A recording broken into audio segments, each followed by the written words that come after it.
bienvenue dans cette vidéo. Aujourd'hui, on va rester dans le thème culture et tradition coréenne puisqu'on va parler du hanbok, la fameuse tenue traditionnelle coréenne. Et je vous invite vraiment à rester jusqu'au bout de la vidéo car j'ai eu la chance de participer au France Korea Model Contest à Paris, qui est un concours organisé par la World Culture Association de Corée du Sud et qui vise à rechercher la nouvelle génération de modèles hanbok. Et bien évidemment, je vous ai filmé tout ça pour vous partager au maximum cette expérience de fou. Vous allez découvrir les coulisses de cet événement et surtout voir de magnifiques hanboks et ça illustrera très bien la vidéo d'aujourd'hui. C'est parti!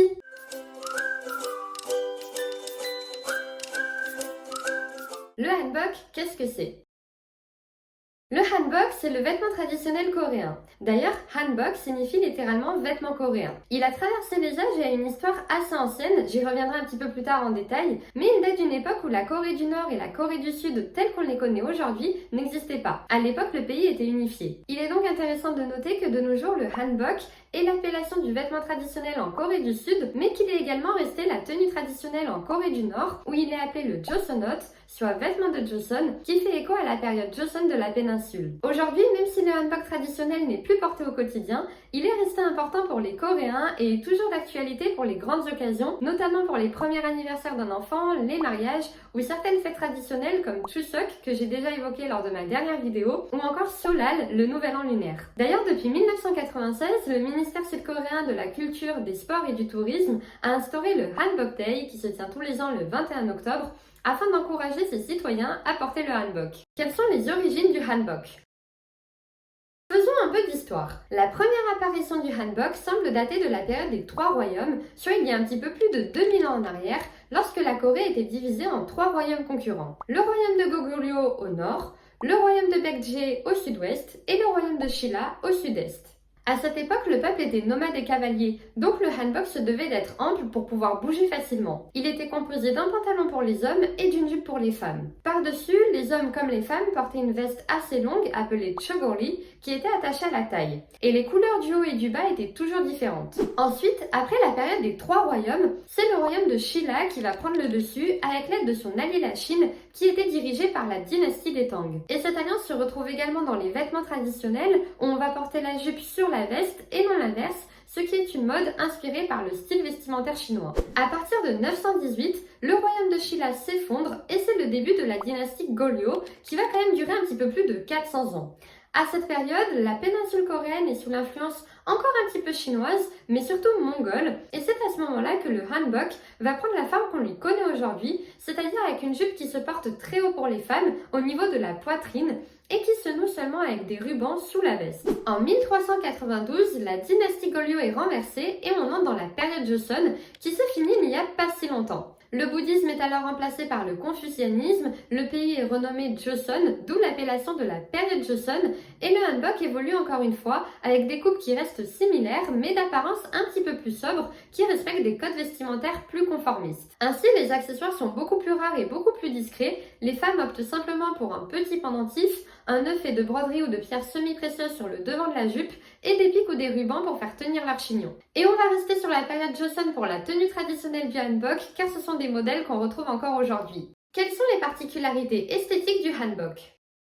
Comme je vous l'ai dit, pendant la période Joseon, le pays va être influencé par le confucianisme et on va donc retrouver les valeurs de ce courant à travers le hanbok. La valeur la plus importante chez la femme est celle de la chasteté. C'est pourquoi le hanbok féminin dévoile très peu la peau et les formes du corps. La jupe est longue et large et finalement seul l'ajustement du col permet de dévoiler légèrement le cou. D'ailleurs, lorsque les femmes sortaient, elles avaient l'habitude de se cacher le visage derrière de longs manteaux. Vous avez peut-être déjà vu ce type de scène dans des dramas. Et je sais pas vous, mais personnellement, j'adore le hanbok féminin. Je trouve que c'est vraiment un beau vêtement, très gracieux, et surtout je trouve qu'il met en avant une beauté à la fois pure et subtile, et franchement, je suis carrément fan. Pour les hommes, la valeur la plus importante est celle de l'intégrité. Pour ça, ils portent donc un chapeau fait de bambou ou de crin de cheval qui est approprié à leur rang. Personnellement, je trouve que le hanbok masculin lui souligne une élégance nette et une posture ultra digne. À l'échelle de la société et toujours dans les valeurs du confucianisme, il y avait aussi la volonté de mettre en place un code vestimentaire afin de différencier le statut social,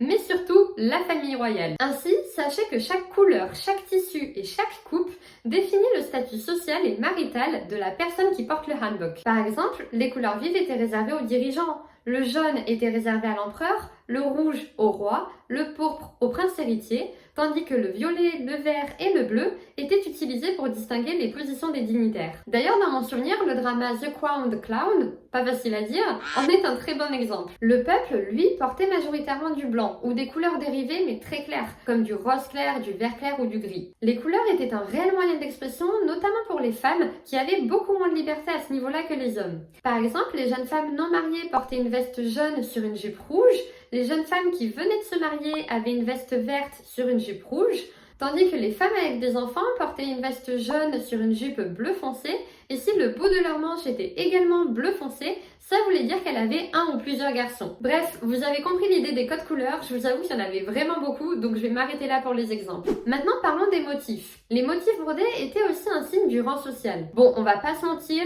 généralement ils étaient réservés à la high society. Néanmoins, je trouvais que les symboles étaient intéressants, donc j'avais envie de vous en parler. Le dragon est réservé à la famille royale. S'il a 5 griffes, il s'agit du roi ou de la reine.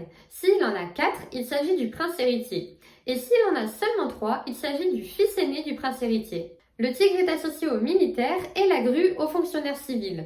Et plus le nombre d'animaux portés est important, plus le noble a un rang élevé. Là aussi, il me semble qu'on le voit très bien dans le drama que j'ai mentionné tout à l'heure. Quels tissus sont utilisés pour la fabrication des hanboks?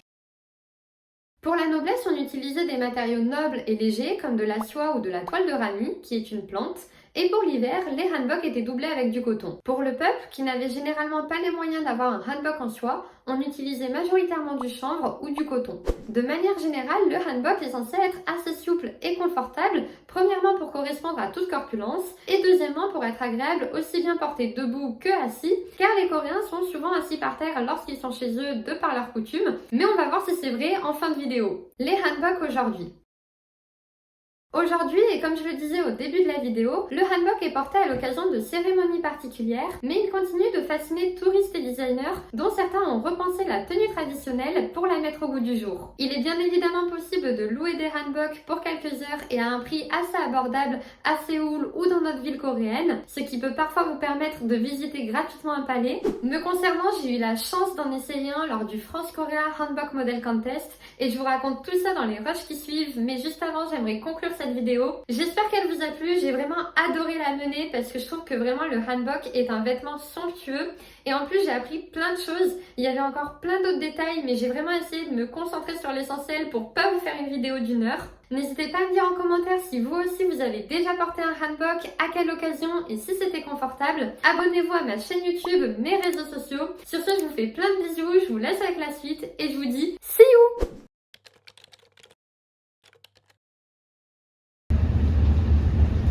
Hello tout le monde! On se retrouve du coup à Paris, il est samedi, il est 8 h du matin. Paris est en train de se réveiller, j'adore ce moment. Et là je me dirige du coup 6 rue Galilée, qui est le restaurant de l'Aéroclub si je dis pas de bêtises. Un endroit trop joli pour le France Korea Hanbok Model Contest. C'est un concours qui recherche des modèles hanbok et j'ai été sélectionnée pour la demi-finale. Du coup c'est parti, on va découvrir tout ça. Je vais essayer de vous filmer un maximum de trucs. Let's go! Ok, à partir de là, en fait, on va le faire en voix off parce que j'avais pas tout le temps mon téléphone. En fait, je savais pas quand est-ce que je pouvais le prendre ou pas le prendre. Bref, on est arrivé dans un lieu qui était juste magnifique. Comme vous pouvez le voir, il y avait des dorures partout. C'était incroyable.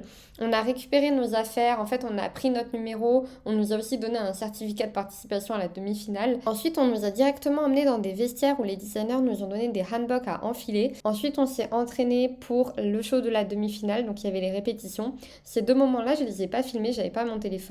Mais par contre j'ai filmé du coup la demi-finale et c'est ce que vous pouvez voir là sur les images puisqu'en fait on était répartis en 2 groupes et donc moi j'étais dans le premier groupe donc j'ai pu filmer le 2e groupe et comme vous pouvez voir les filles étaient trop belles, les hanboks étaient magnifiques, enfin franchement c'était ouf. Je vous avoue qu'on était assez stressés, enfin moi j'étais assez stressée en tout cas. Et puis après, il y a eu l'annonce des résultats et assez improbable, j'étais la première surprise mais on m'a appelée pour la qualification des finales. Du coup j'ai enfilé un autre hanbok, le hanbok bleu comme ça, il était juste magnifique. Et une fois que les 52 participantes à la finale étaient prêtes, on est allé dans Paris pour faire un shooting photo sur les bords de Seine. C'était mais juste incroyable. Genre imaginez 52 princesses en train de marcher en plein centre de Paris. Clairement c'était l'attraction du siècle.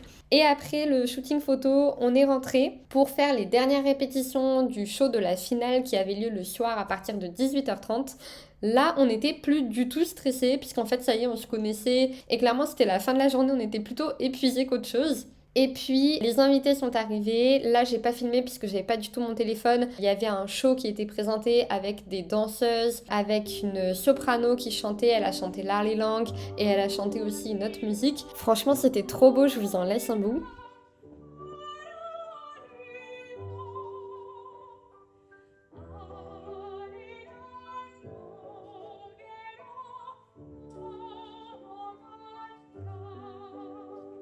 Et après, c'était à nous de défiler. Donc tout ça, ce sont les photos de mes copines qui ont pu filmer le show vu que moi, j'étais en train de défiler. En plus, trop heureuse parce qu'à la fin du défilé, j'ai quand même gagné un petit prix, même si je suis pas arrivée ni première, ni deuxième, ni troisième. Mais j'ai gagné un Popularity Award. Bref, dans tous les cas, j'avoue que je le faisais pas pour gagner un prix en particulier, mais j'avais trop envie de rencontrer des filles qui, comme moi, partageaient la même passion. Et clairement, Paris réussi, c'était super bien. Ah oui, et pour ceux qui se demandent si c'est confortable ou pas, en vrai au début ça va, mais au bout de 4-5 heures dans un hanbok, franchement j'ai trouvé que c'était pas du tout confortable. En fait ça vous serre au niveau du thorax. Imaginez que vous pouvez respirer qu'à 70% de votre capacité. En vrai c'est horrible. Je sais pas comment les femmes faisaient à cette époque, j'imagine que c'est l'équivalent de nos corsets, mais vraiment c'était pas du tout agréable. Sur ce, je vous laisse là-dessus, je vous fais plein de bisous et je vous dis see you!